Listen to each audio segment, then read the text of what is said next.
Very good morning, my dear students. Again, I am here to discuss with you Delhi सल्तनत and Delhi सुल्तान।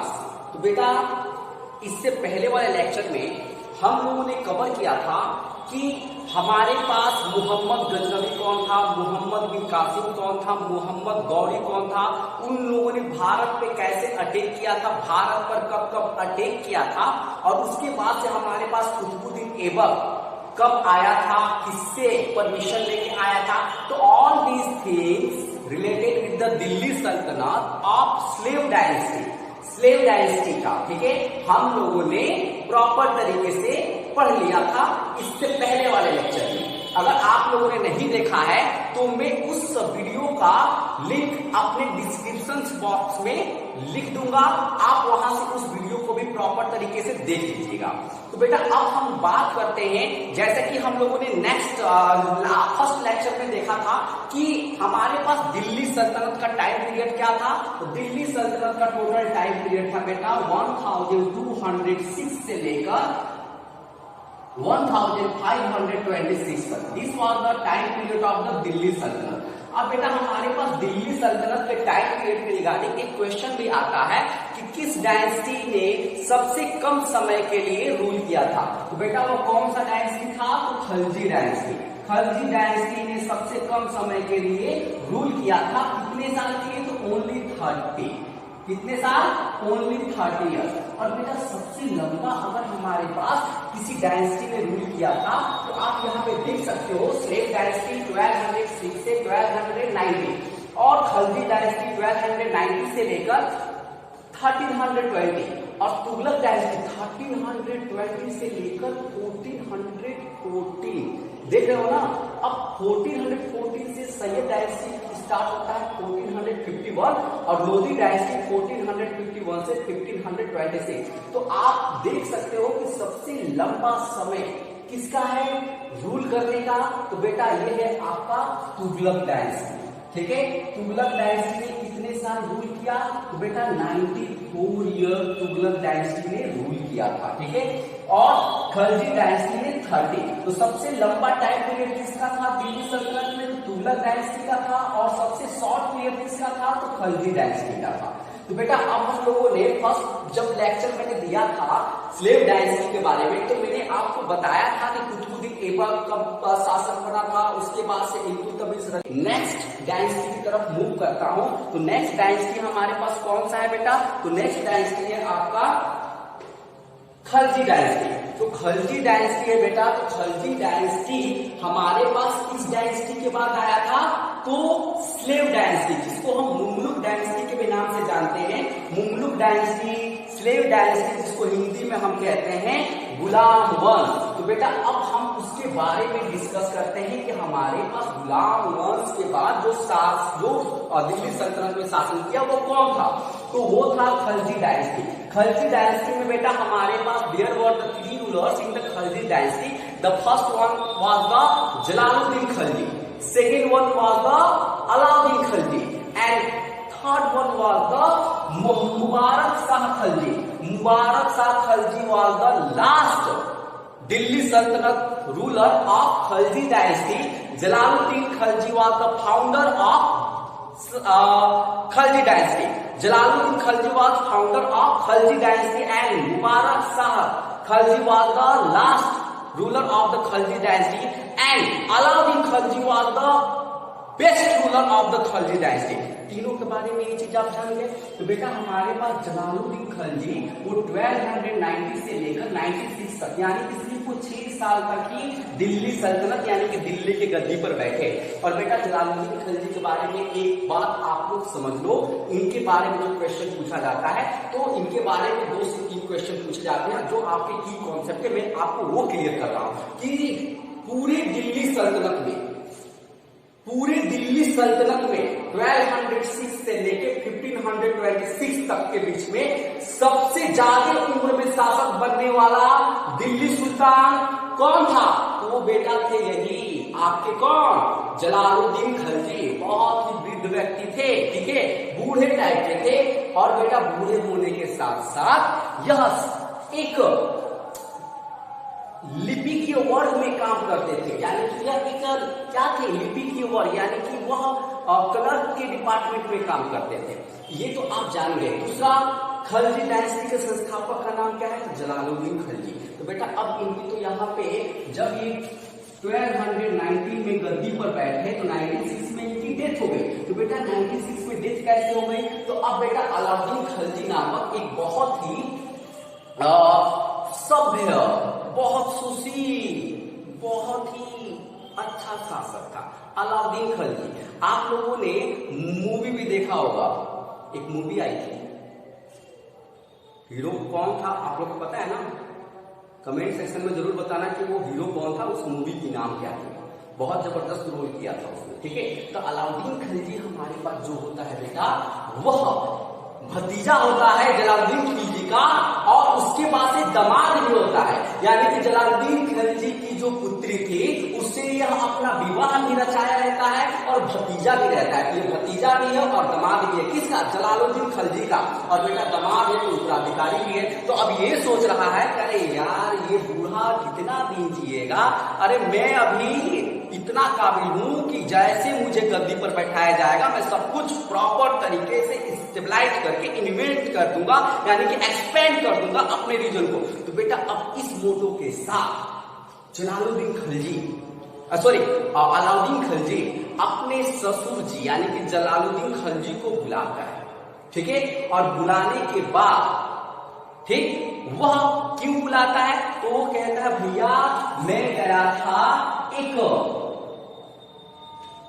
अभियान पर, ठीक है। जब मैं अभियान पे गया था, दिवानगी अभियान पे गया था, तो वहां से मैंने टैक्स वसूल किया है, तो वो टैक्स आपको देना है, ये टैक्स लेने के लिए आप आ जाइए। तो बेटा जलालुद्दीन खिलजी बूढ़े थे, ठीक है, ये अपने दामाद के चक्कर में आ जाते हैं, करे मेरा दामाद बहुत पैसा लेके आया है, ठीक है, और ये चले जाते हैं। तब तक समय देखते जलालुद्दीन खिलजी कब कब कब कब यानी कि उनका मर्डर कर देता है, उनको किल कर देता है। किल करने के बाद खुद आके यह 1296 में सिंहासन पर बैठ जाता है। और कब तक बैठा है, तो बेटा 1316 तक बैठा है। तो अब हमको अलाउद्दीन खिलजी के बारे में जानना है कि अलाउद्दीन खिलजी हमारे पास एग्जैक्टली क्या मतलब कि काम किए थे, इसके हमारे पास की फीचर्स क्या थे।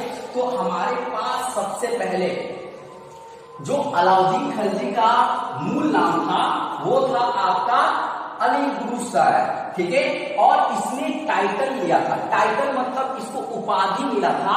कौन सा उपाधि मिला था, दिल्ली सल्तनत के जितने भी शासक हुए उन शासकों में द्वितीय सिकंदर के नाम से अलाउद्दीन खिलजी को ही जाना जाता है। तो सेकेंड सिकंदर ऑफ दिल्ली सल्तनत, सेकेंड सिकंदर ऑफ दिल्ली सल्तनत कौन था बेटा, तो वो अलाउद्दीन खिलजी था, जिसको हम सिकंदर ए नासिक के भी नाम से जानते हैं, सिकंदर ए नासिक। तो बेटा अब अलाउद्दीन खिलजी दिल्ली की गद्दी पर बैठ गया, और बैठने के बाद अब उसने क्या क्या किया हम लोग वो देखते हैं। तो बेटा सबसे जो इम्पोर्टेंट है वो ये है कि इसने साउथ मिशन चलाया, यानी कि दक्षिण भारत का अभियान चलाया।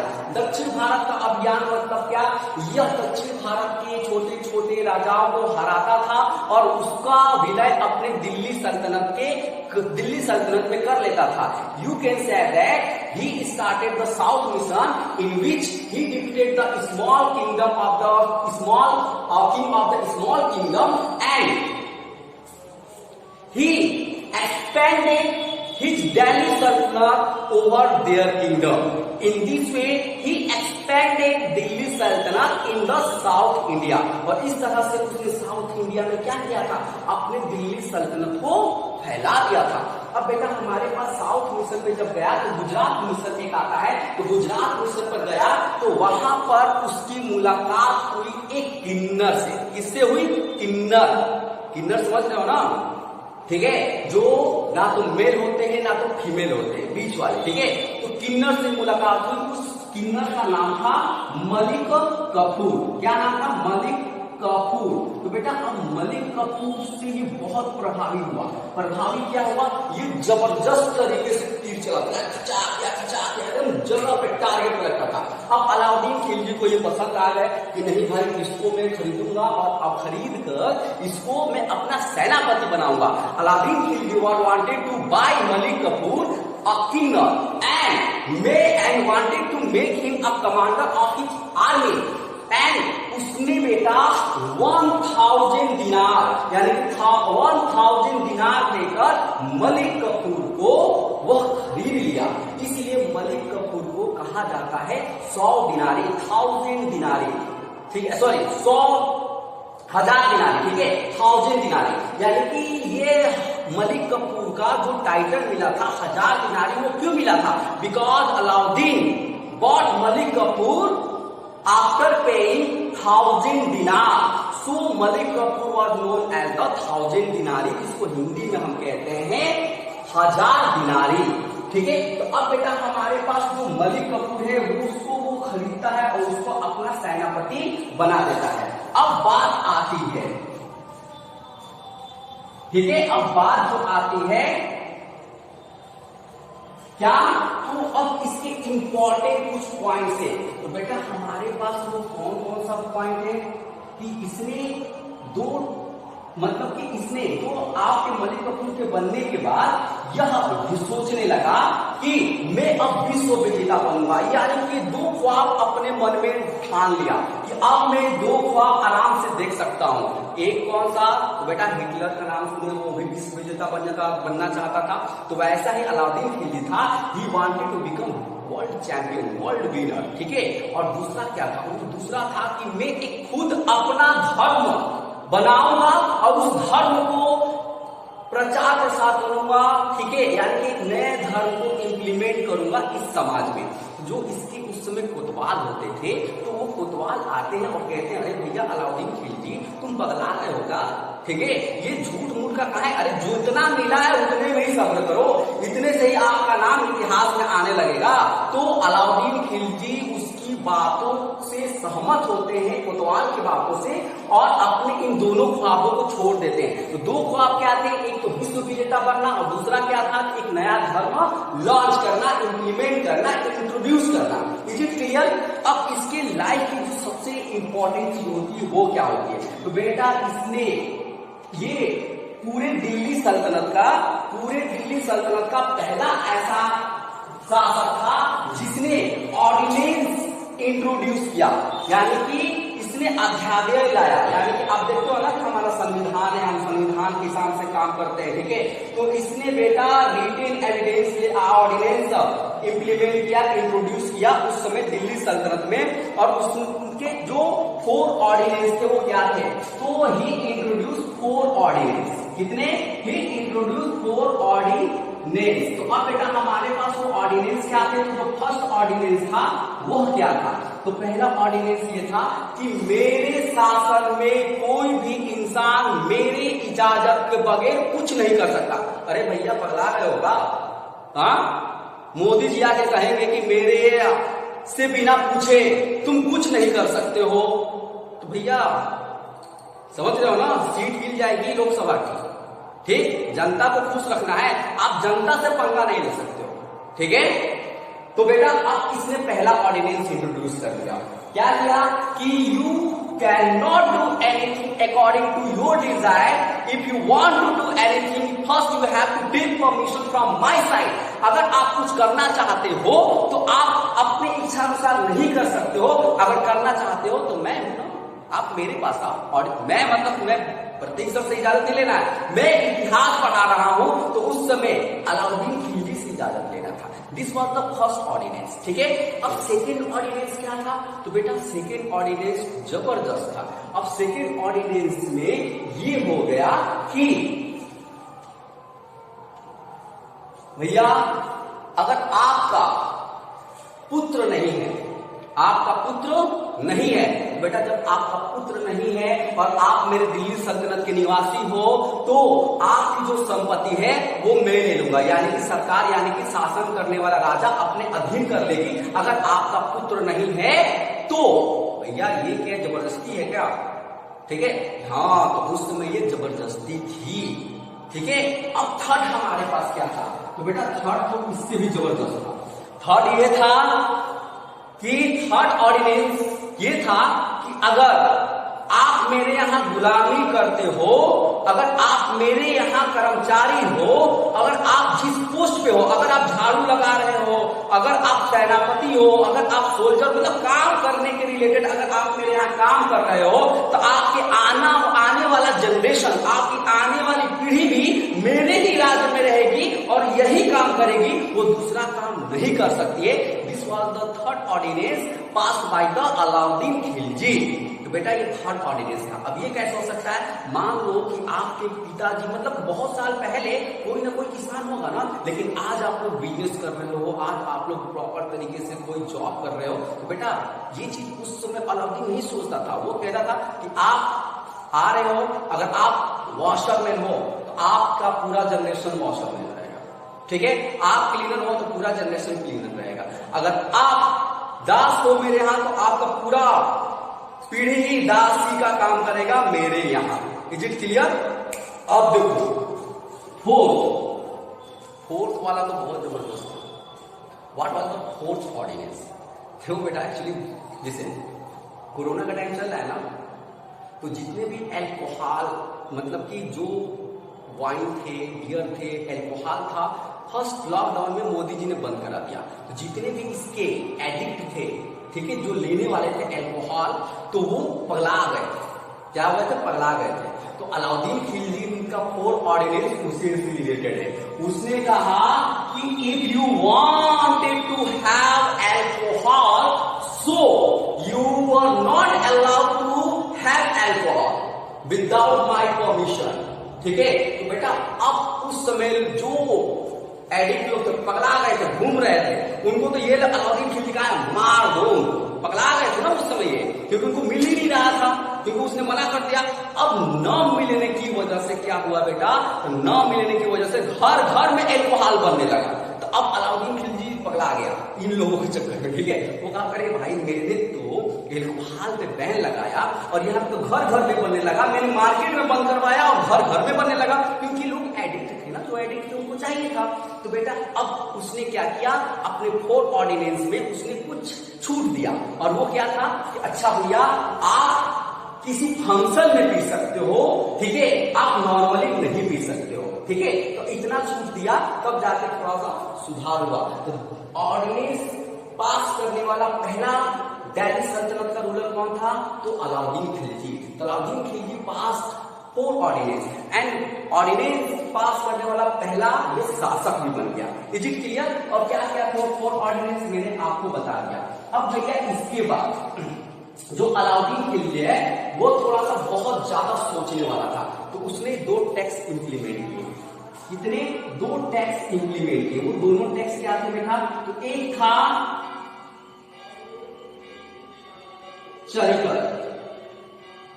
चरिकर और दूसरा था घरिकर।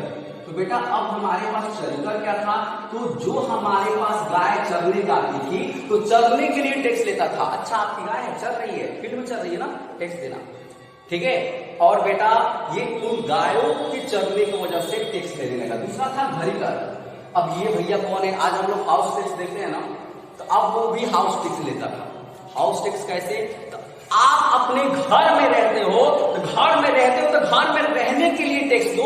तो घर में रहने के लिए जो टैक्स दिया जाता था उसको घरिकर कहते थे, और गायों के चरने के लिए जो टैक्स दिया जाता था उसको चरिकर कहते थे। Is it clear? ये 2 टैक्स थे जो आपके अलाउद्दीन खिलजी ने इंट्रोड्यूस किए थे। नेक्स्ट, अब बेटा अलाउद्दीन खिलजी यहीं पे शांत नहीं होता, ठीक है। अब देखो अलाउद्दीन खिलजी ने क्या बताया कि वो बहुत ज्यादा, मतलब साउथ में से उन्होंने दिल्ली सल्तनत को एक्सपेंड करने का काम बलबन से स्टार्ट हुआ था, लेकिन अलाउद्दीन खिलजी ने उसको बहुत जबरदस्त तरीके से एक्सपेंड किया। तो एक्सपेंड कैसे हो सकता है? जब आर्मी आपके पास हो तो एक बात याद रखो कि हमारे पास जो आर्मी थी वो कितनी थी आर्मी आपके अलाउद्दीन खिलजी के पास? तो 3,75,000। 3,75,000।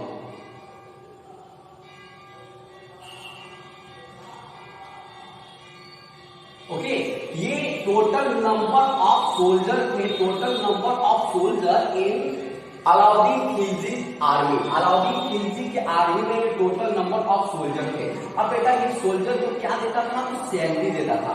सैलरी हमारे पास वो कैसे देता था, तो वो टैक्स, जो टैक्स होता था वो टैक्स देता था। टैक्स कौन कलेक्ट करता था, तो बेटा हमारे पास इक्तेदार होते थे। क्या होते थे, इक्तेदार। इक्तेदार टैक्स कलेक्ट करते थे, ठीक है। कहां से कलेक्ट करते थे, तो इक्ता। इक्ता हमारे पास एक जगह का नाम होता था जहां के हेड को इक्तेदार कहते थे, और वहां पे वो टैक्स कलेक्ट करते थे। टैक्स वो देते थे किसको, तो वो देते थे अलाउद्दीन खिलजी को। अलाउद्दीन खिलजी उसी को कैश के रूप में ये क्या करता था, सैलरी देता था। तो ये आपका समझ सकते हो कि जो सबसे पहले अस्थाई सेना रखने वाला, अस्थाई सेना, ठीक है, सेटल्ड आर्मी रखने वाला जो दिल्ली रूलर था, दिल्ली सल्तनत का रूलर था, वो भी अलाउद्दीन खिलजी था। और अलाउद्दीन खिलजी 3,75,000 सेटल्ड आर्मी रखा हुआ था। और 3,75,000 सेटल्ड आर्मी, अब इनके भी बच्चे होंगे, अगर 2-2, 3-3 बच्चे हो गए, अगर मान लो अलाउद्दीन खिलजी ज्यादा दिन जिंदा रहता और ये जनरेशन चलता रहता उसका, तो बेटा इसकी जो आर्मी की संख्या थी कितनी बढ़ जाती। क्योंकि उसने क्या कहा, उसने यही कहा था ना फर्स्ट ऑर्डिनेंस में, सॉरी सेकेंड ऑर्डिनेंस में, कि जो जिस जगह काम करता है मेरे शासन में वो वही काम करेगा, उसका आने वाला जनरेशन भी वही काम करेगा। तो इज इट क्लियर कि हमारे पास दिल्ली सल्तनत में पहला शासक जिसने अस्थाई सेना रखा था वो कौन था, अलाउद्दीन खिलजी। दिल्ली सल्तनत में पहला शासक जिसने अध्यादेश पास किया था वो कौन था, Alauddin Khilji. Is it clear, okay. अब बेटा हमारे पास नेक्स्ट आता है पॉइंट, ठीक है, अलाउद्दीन खिलजी के बारे में। तो अलाउद्दीन खिलजी जो था वह मार्केट के ऊपर भी कंट्रोल किया, यानी कि मार्केट के ऊपर, यानी कि बाजार नियंत्रण किया कि कोई दाम बढ़े ना। जैसे आज हमारे पास पेट्रोल की महंगाई बढ़ रही है, तो सरकार को क्या चाहिए, इस पे कंट्रोल करना। लेकिन अलाउद्दीन खिलजी जो था उसमें ये मार्केट के प्राइस को कंट्रोल करता था। कैसे कि हमारे पास जो इक्तेदार है वो जबरन वसूली तो नहीं कर रहे हैं, ज्यादा टैक्स तो नहीं लग रहे हैं, तो उसके लिए भी उसने एक डिपार्टमेंट बना दिया था। और वो क्या करते थे, वो टेक केयर करते थे इक्तादारों का कि हम इक्तादार जो है वो कितना टैक्स वसूल कर रहे हैं, किस पे टैक्स वसूल कर रहे हैं। इस तरह से मार्केट प्राइस को भी कंट्रोल करता था, ठीक है। तो मार्केट प्राइस को भी कंट्रोल करने वाला ये पहला शासक था। इसके साथ साथ आप देख सकते हो सेकेंड पॉइंट इसी के रिलेटेड कि हमारे पास इसने करप्शन को मिटाने के लिए उसके समय में चोरी बहुत ज्यादा होने लगी, ठीक है। जो हमारे पास चोरी ज्यादा होने लगे, जो आर्मी लोग होते थे, तो आर्मी में रहने वाले लोग भी क्या करते थे, अरे भाई बहुत दिन हो गया काम करते हुए, रेस्ट है, भाग जाते थे, ठीक है। तो बेटा करप्शन इस तरह से हो रहा था, जानवरों की चोरी हो रही थी, घोड़ों की चोरी हो रही थी। तो बेटा घोड़ों को चोरी न हो, उनकी चोरी को रोकने के लिए उन्होंने दाग सिस्टम, यानी कि दाग मतलब कि एक गर्म चीज से लेकर उसके शरीर पे एक मोह, मतलब क्या कहते थे, थंब लगा देते थे कि हाँ ये चीन है और ये घोड़ा इनका है, इसी राज्य का है, ठीक है। अब इसको कोई दूसरा उठाकर नहीं ले आ सकता, अगर लेके गया तो अगर ये निशान इस राज्य का दूसरे राज्य में मिल गया तो भैया आपके ऊपर कानूनी कार्रवाई होगी। उस समय अपने संविधान के अकॉर्डिंग इसने किया था। It is clear. अब हमारे पास मार्केट कंट्रोल के साथ साथ, ठीक है, अब इसने ये जो करप्शन था उसको मिटाने के लिए ये चीज किया। अब हमारे पास इसकी डेथ की बात करते हैं। तो बेटा डेथ जब इसकी होती है, जो भी मतलब कि मर जाता है, ठीक है, जब मरता है तो ये क्लियर तो नहीं है, but all historians consider that his commander Malik Kafur, जो बहुत ही ट्रस्टवर्दी था, किसका ट्रस्टवर्दी था, विश्वास पात्र था, तो अलाउद्दीन खिलजी का।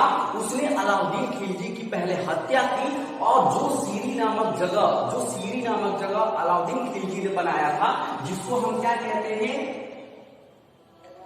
फोर्टिफाइड टाउन, यानी कि फोर्टिफाइड मतलब किला बनाया था, जो वो आर्मी को रखने के लिए, जहां पे आर्मी सुरक्षित रह सके, ठीक है। तो वहां पर जैसे कि हमारे पास सीरी एक जगह था, ठीक है, तो सीरी में मलिक कफूर क्या करता है, उसको लाता है मारने के बाद और वहां पे उसको जला देता है, उसके बॉडी को। तो लोग यही मानते हैं कि हाँ या तो आग से वो जल गया, और बहुत सारे लोग यही मानते हैं कि मलिक कफूर के रहते ऐसा पॉसिबल नहीं है, कि मलिक कफूर ही इसको मारा है और इसने इस षड्यंत्र को एक अलग रूप दिया है। तो ये माना जाता है कि हमारे पास 1316 में मलिक कफूर ने ही हत्या किया था अलाउद्दीन खिलजी का।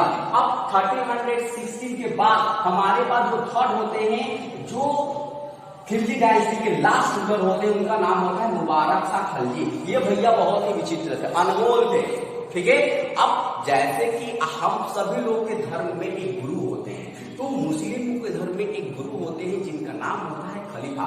और ये जब बने ना, ये राजा बने तो बोले कि अब मैं राजा हूं, जो मैं बोलूंगा वही होगा, what I told it must have been done, ठीक है। तो बेटा ऐसा तो होता है नहीं भैया, वो गुरु हैं, झगड़ा लड़ा देंगे, ठीक है, वो झगड़ा लड़ा देंगे। अगर आप गलत करेंगे तो बेटा आपको गलत नहीं करना है। लेकिन हमारे पास जो मुबारक शाह खिलजी था, उसने क्या किया, अपने आप को खलीफा डिक्लेयर कर लिया कि you are not khalifa, I am khalifa. तो बेटा अब खलीफा जो लोग होंगे उसका विरोध करेंगे ना, तो अब वो विरोध करने लगे। तो बेटा विरोध जब करने लगे तो अब ये डर गया, तो मतलब डर गया, अब डर गया, चलो यार लोग आएंगे, मारेंगे, ये करेंगे, वो करेंगे। तो अब खलीफाओं को खुश करने के लिए ये उनको बहुत दान दिया, जितना राजकोष था सब कुछ खलीफाओं के ऊपर निछावर कर दिया।